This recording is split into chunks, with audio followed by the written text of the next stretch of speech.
नमस्कार दोस्तों इस वीडियो में आप देख पाएंगे कि हरियाणा की जितनी भी यूनिवर्सिटियां हैं जिनको कल हरियाणा सरकार के आदेशानुसार जो फाइनल ईयर और रीअपियर के स्टूडेंट हैं जिनको प्रमोट करने का फैसला कल हरियाणा सरकार ने लिया था, तो उसके मद्देनजर दोस्तों जो फाइनल ईयर और रीअपियर के स्टूडेंट हैं उनको भी प्रमोट अब कर दिया गया है। इसके बाद दोस्तों कल ये नोटिस जारी होने के बाद जो एक सबसे बड़ा सवाल है, वो सबसे बड़ा सवाल रीअपियर के जितने भी स्टूडेंट हैं उनके सामने है, वो बना हुआ है। तो दोस्तों आज इसको क्लियर करेंगे। तो फाइनल ईयर वाले तो इस वीडियो को जरूर देखें, इसके साथ साथ जिनके रीअपियर है वो तो इस वीडियो को लास्ट तक जरूर देखिएगा पूरा। दोस्तों इसमें मैं समझाने की कोशिश करूंगा कि किस प्रकार जो कल ऑर्डर पास हुए थे तो उसके अनुसार कौन कौन प्रमोट होगा, यानी जो रीअपियर है, क्योंकि दोस्तों एक बहुत बड़ा आंकड़ा है वो रीअपियर का हर एक यूनिवर्सिटी में होगा। तो यहाँ पर जो रीअपियर का जो आंकड़ा है वो लगभग 1.5 से 2 लाख अगर सभी यूनिवर्सिटियों को मिला दें तो ये आंकड़ा हो सकता है कि 1.5 से 2 लाख का हो। तो यहाँ पर जो रीअपियर है उनको किस प्रकार पास किया जाएगा, किस किस सेमेस्टर के बच्चों को पास किया जाएगा, या जितनी भी उनकी पेंडिंग रही थी सभी को क्लियर किया जाएगा, ये सभी डाउट आपके इस वीडियो में क्लियर करने की कोशिश करूंगा।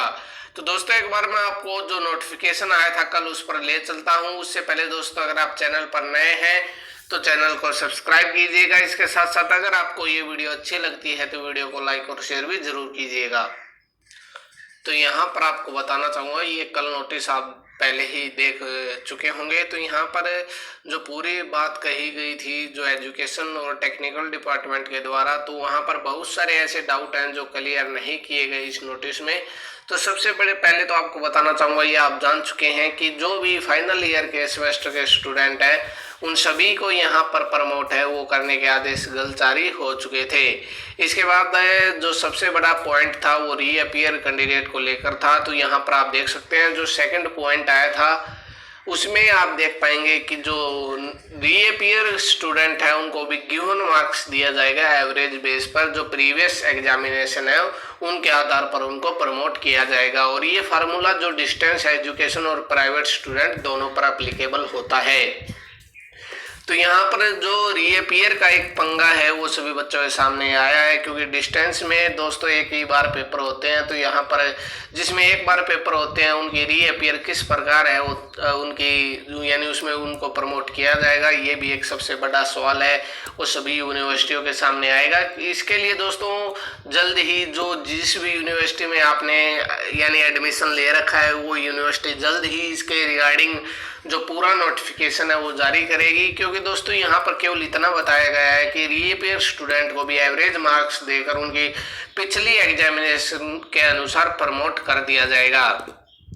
तो यहाँ पर आपको पता होगा जितने भी मेरे रेगुलर भाई हैं बहन हैं तो उनको पता होगा कि जब इवन सेमेस्टर होता है तभी उनके जो पिछली इवन सेमेस्टर की री है उसी टाइम उनका पेपर होता है। और अगर आपका ओड सेमेस्टर का पेपर है तो आपका केवल ओड सेमेस्टर का ही आपका रीअपियर का पेपर होगा। तो यहाँ पर अब जो जून जुलाई में आपका जो पेपर होना था वो आपका इवन सेमेस्टर यानी सेकंड, फोर्थ और सिक्स्थ, यानी ये आपका जो सेमेस्टर है उसका आपका पेपर होना था, ये इवन सेमेस्टर है। अगर किसी के सेकंड में फोर्थ में अगर री थी तो दोस्तों अब वो इसका पेपर दे सकते थे। तो यहाँ पर सबसे बड़ा सवाल है कि क्या केवल इवन सेमेस्टर वालों को ही प्रमोट किया जाएगा, जो ओड सेमेस्टर है उनको प्रमोट नहीं किया जाएगा।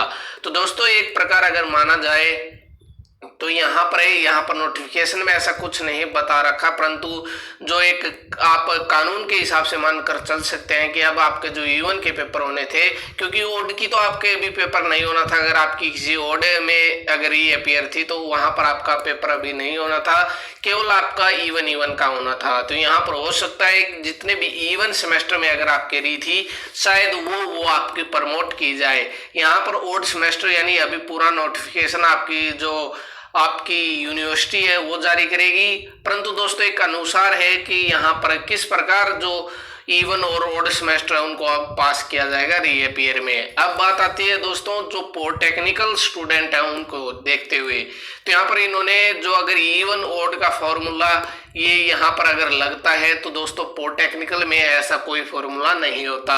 अगर पॉलिटेक्निकल में आपको अगर सेकंड यानी सेम में अगर आपके री आई है, या आपके थर्ड सेम में री आई है, तो फोर्थ सेम में आपका पेपर होगा, फिफ्थ सेम में भी आपका पेपर होगा। ऐसा नहीं है कि आपके अगर ओड में अगर आपके री आई है तो आपका ओडी में पेपर होगा। पॉलिटेक्निकल कॉलेज का जो सिस्टम है वो अलग है। आपका लगातार अगर तीसरे में री आई है तो चौथे सेमेस्टर के जब आपके पेपर होंगे उस टाइम आपके तीसरे के री के भी पेपर है वो पॉलिटेक्निकल में होंगे। तो दोस्तों इसके लिए भी जो यूनिवर्सिटी और टेक्निकल डिपार्टमेंट है उसको अलग से जो नोटिस है वो जारी करना पड़ेगा, क्योंकि बहुत सारे बच्चे इस असमंजस में है कि किस प्रकार री अपीयर को भी पास किया जाएगा। तो यहाँ पर जो यूनिवर्सिटी है वो सभी को री अपीयर में जो प्रमोट है वो नहीं कर सकती। यूनिवर्सिटी को भी पता है कि जो रीअपीयर का आंकड़ा है वो बहुत ज्यादा है, क्योंकि दोस्तों बहुत सारे ऐसे कैंडिडेट भी होंगे जिनके लगभग 3 से 4 यानी जो पेपर है उनमें उनके री होगी, चाहे वो ओड हो चाहे इवन। तो दोस्तों वहां पर जो पेज है वो वहां पर फंसता है। अब बात आती है डिस्टेंस एजुकेशन की। तो डिस्टेंस एजुकेशन में केवल आपके साल में एक बार पेपर होते हैं। तो वहां पर भी ये प्रॉब्लम आई है कि किस प्रकार वहां पर रीअपीयर वालों को प्रमोट किया जाएगा, क्योंकि वहां पर जो आपका एक बार पेपर होता है तो सेकंड ईयर में अगर आपका पेपर होता है तो फर्स्ट ईयर यानी जो आपकी री आई थी तो वो सेकंड ईयर के टाइम आप दे सकते हैं। तो दोस्तों उनको भी किस प्रकार पास किया जाएगा, इसके लिए जो आपकी यूनिवर्सिटी है वो जल्द ही जो भी यूनिवर्सिटी पहले सबसे पहले इसके रिगार्डिंग अगर कोई नोटिस जारी करती है उस बारे में भी आपको बताया जाएगा। तो दोस्तों इस वीडियो को देखकर आपको कैसा लगा कमेंट सेक्शन में जरूर बताइएगा। इसके साथ साथ आपको जरूर बताना होगा कि आप हमारी किस यूनिवर्सिटी के कारण आप हमारे से जुड़े हुए हैं, किस